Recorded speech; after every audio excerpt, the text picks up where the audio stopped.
Zion Williamson appears unhappy with the New Orleans Pelicans, and we have to talk about this because it has implications towards the New York Knicks. So what's up, guys? My name is Chris. Welcome back to Knicks Digest, and we're going to jump right into things as we always do, because here's the deal, guys. Zion Williamson appears to be unhappy with the New Orleans Pelicans. I'm not saying that this is a direct correlation to the New York Knicks, but if Zion is unhappy with all of his connections to the New York Knicks, this is a very realistic option that the Knicks could go out and land in a trade if Zion were to request one, that is. And this is obviously a huge story because it's Zion. It's a guy who's been really connected to the Knicks since 2018. Ever since the Knicks were bad that year in 2018, 2019 when they went 17-65. There were all those thoughts of, oh, it's going to be fine. What's going to happen over the offseason is the Knicks are going to get the first overall pick and they're going to draft Zion Williamson, which there's a 14% chance of happening, by the way, which, leaves an 86% chance of it not happening. But, you know the media. And then Kyrie Irving's going to come and Kevin Durant's going to come. You're going to go from worst to first. It's going to be the great story about how Kevin Durant, Kyrie Irving, and Zion Williamson saved the Knicks from decades of despair. What actually happened was the New York Knicks got the third overall pick because it was very unlikely for them to get the first overall pick to begin with because they tried to stop tanking. And, of course, it's the Knicks' luck the first year where it's not a 25% chance for the first round pick is when they have the highest chance. So the Knicks got the third overall pick. They got R.J. Barrett. Barrett is now arguably the most useful guy out of the top three draft picks since the best ability is availability, and R.J. has certainly had that. Ja has dealt with some injuries and some suspensions, currently dealing with a suspension right now for all that stuff that Ja gets into.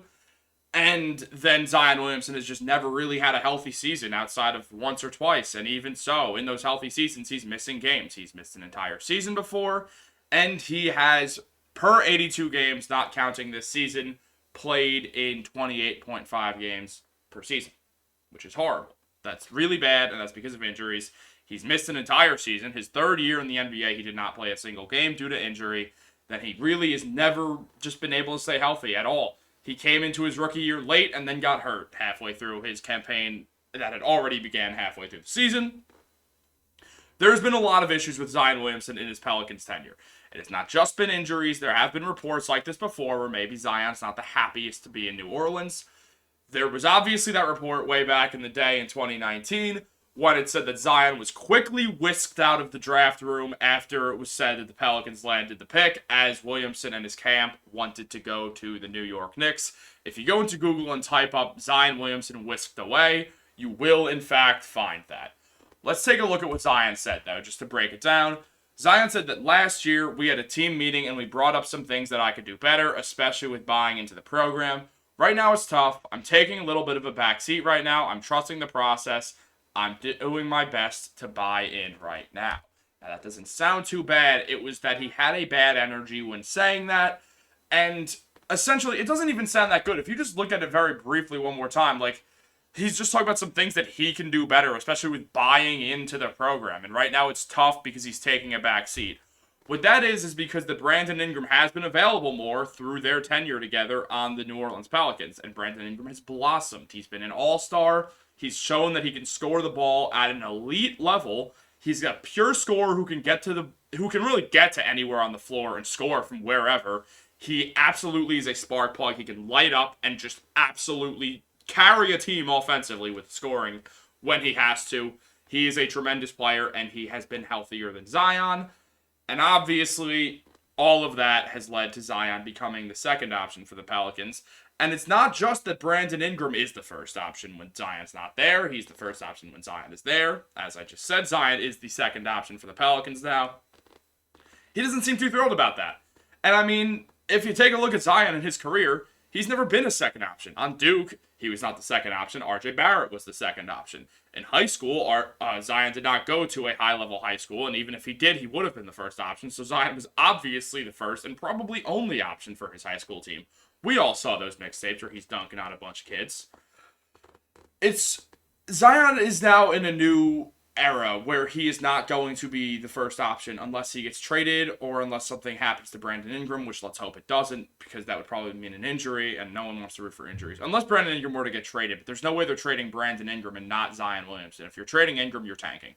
If you're trading Zion, you could probably get talent back for it, and you could keep doing what you're doing now, because they do have an exciting young team outside of Zion, though Zion is obviously the most exciting piece of all those young guys.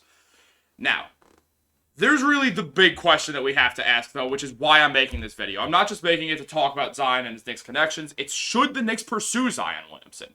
And for me, that is a yes. I think you go for it. I have said this before on this channel, and I will say it again. Usually, I've said this in accordance to Joel Embiid videos, where the thing is, the Knicks are not going to be better than the Milwaukee Bucks or the Boston Celtics over the next 3 years. They might not be better than the Philadelphia 76ers over the next 3 years. I don't want them to rush into contention and trade for Joel Embiid, who's 29 years old right now and is in the middle of his prime. I would rather them try to hold off and keep building on what you have and build young players. And if you're going to trade for someone, trade for a disgruntled guy who is younger. Are they going to cost more? Sure. But can you afford it if you're the Knicks? Yes. Zion's that guy, that means. He is the most likely young guy to get traded. He is the most likely guy under the age of 25 who is going to ask out, who is a star player, and I think that the New York Knicks should go for that. Because I don't want to try to compete with the Boston Celtics, or the Milwaukee Bucks for that matter. Both those teams are going for broke right now and trying to win the NBA title. You have the Denver Nuggets, who are still very much a threat. You have the Los Angeles Lakers, who are trying to make one last stand. The Clippers are the same way, given the Knicks just beat them, which was nice. It was down like over a week ago, but doesn't matter. Still won. And you have a bunch of teams. The Golden State Warriors, again, they're aware that this is a last stand, that Klay Thompson and Draymond Green are feeling the age, and that Steph Curry is 35 now. He can only really carry a team for so much longer. There's a lot of teams that are realizing it's now or never. And we have a bunch of them who are seeing, okay, the NBA is fairly open. We don't have time to waste. We have to go for this. If you're the Lakers, you're thinking LeBron's in his 21st NBA season. AD is a ticking time bomb with injuries. We have to go for this now.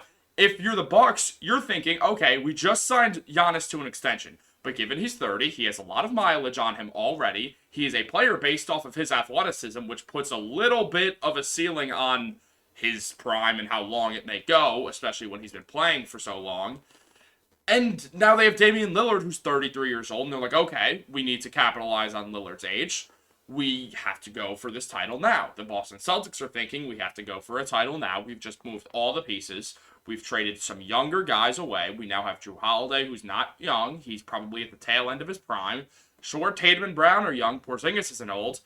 But Al Horford's getting up there, and they really don't have that many role players. And it just feels like the Celtics are thinking, it's not fully now or never, but it's now. This is our best chances right now, so we have to do anything we can to win the title. And I kind of agree with the Celtics mindset if that is their thought. And then there's the New York Knicks, who it seems like they're directionless because they got way too good too fast. I think the Knicks should keep doing what they're doing. Keep showing that you're a respectable staple in the playoffs while you're young, build on this youth, and then try to acquire Zion Williamson when you can. But there is an argument against it. This is a guy whose name is Jeffrey Campbell, very prominent in the Knicks Twitter scene. He's worked on Daily Knicks, which I worked for with him. He also writes for Knicks Fan TV. Tons of great stuff from Jeff. Give him a follow on Twitter. But he's saying that the Knicks are not taking applicants who mail it in. Brunson got here by owning Spida in the playoff series in the Western Conference after the Mavs lowballed him in contract negotiations, and the standard has been set, and this is not the standard. He's absolutely correct. It's not. No one gets here to the New York Knicks right now, to this Leon Rose team, by moping or anything like that. Jalen Brunson put on his hard hat and went to work and beat Donovan Mitchell and showed up and said the Mavericks made a mistake. They didn't pay me. They offered me a lowball deal. I'm going to show them what I'm worth, and I'm going to show them with a different team. And that's exactly what Jalen Brunson did. The Knicks helped him prove it because obviously they have a ton of connections to Jalen Brunson. And they also have a ton of connections to Zion, such as the fact that Zion is a CAA client. That is huge. That is very important when considering everything because it means the Knicks will hold him in that group, like Joel Embiid and like Donovan Mitchell, of people that they would love to get their hands on. And I think he is not as realistic as Donovan, but probably the Knicks' best option, and he's more realistic than Joel Embiid, which I've done a whole video on. Check that one out. That's about Paul Pierce saying that too. But just take a look. Zion's stats have taken a dip. He's only averaging 21 points per game, which is his lowest. His field goal percentage is the lowest it's ever been. He has not made a three all season. Zion's minutes have gone down a little bit, not as low as his rookie year, but they've gone down. he is now playing like a second option, and I think it's bumming him out. And that is fair because he's been a first option his entire life. Now, if you also look at this, this is from a New Orleans NBC News thing, and essentially what they've said is that Zion has still been good, but it hasn't seemed as if he's as explosive, and maybe that's him taking a backseat. It's also been evident that there's a lack of natural chemistry between Zion and Brandon Ingram. It's not a smooth fit, and having the leadership and playmaking of McCollum, or not having that leadership and playmaking of McCollum hurts, as does not having Trey Murphy's shooting, who the Pelicans are missing. They also just basically said, with all the players sidelined with injuries, Zion needs to be able to take over games more, and he's not doing that. Now, this is the Pelicans Reddit. Now, the Pelicans Reddit is not too thrilled. I had to scroll down a lot to avoid all the cursing so we don't get demonetized. But basically, everyone here is saying that Zion's blaming his struggles on everyone else. He's taking a backseat in effort. He's just not playing defense, essentially. And he's not... Basically, all it is he's not rebounding the ball. He's not taking things seriously. He's not playing with effort. He just wants the ball and to try to score, and that's the end of it. Now, again, if you look at Zion's stats, you could see that. So basically what we're looking at here is Pelicans fans are upset with Zion. Zion's upset with the Pelicans. I think this is going to lead to Zion Williamson leaving the Pelicans in the near distant future, and I think the Knicks should try to trade anything possible that they can trade for Zion Williamson. That would be huge for the Knicks, and it would put them in a better window of contention where they are building upon it instead of being where Randall is now at 28 years old, about to be 29 if he hasn't turned 29 already. Jalen Brunson's 27. That's fine. He's got time. He started in the NBA a little later, so his prime might hit a little later. He's already sort of in a prime to begin with. He's been monstrous. And then RJ Barrett's finding his stride. I think Barrett would be thrilled to have Zion on his team. I also think that Zion, say RJ Barrett keeps playing like this, I think Zion would be fine with being the second option to RJ Barrett. And also, between Brunson, Barrett, and Zion, because Randall obviously gets traded in this trade, you have a much more fluid team than Brunson, Barrett, and Randall because there's less isolation balls. Zion's not an isolation player. It gives the Knicks more of an excuse to run out and transition. It gives elite chemistry between RJ and Zion. They are great friends. After that Knicks-Pelicans game, they were having a great time talking to each other. And I really think that this could work out for the Knicks' favor. Zion's value is going to be lower than it's ever been pretty soon if he does not pick this up. And I think the Knicks go for it. It would suck to lose Julius Randle. He's been getting better. Obviously, the start to the season was rough, but everything seems to be okay. But I think the Knicks should go out and trade for Zion. Leave your comments below what you think. This can go either way at this point. It's weird that not everyone's on board with Zion, but it's actually a very fair reason why they're not all on board. So let me know where you stand. Should the Knicks go for Zion over other stars? Or should the Knicks just not go for Zion in general? Is there someone else you'd like? Let me know down below. I love reading your comments, even when they're really just berating me. I find it fun. So let me know. Have a great day, guys. And remember, go Knicks.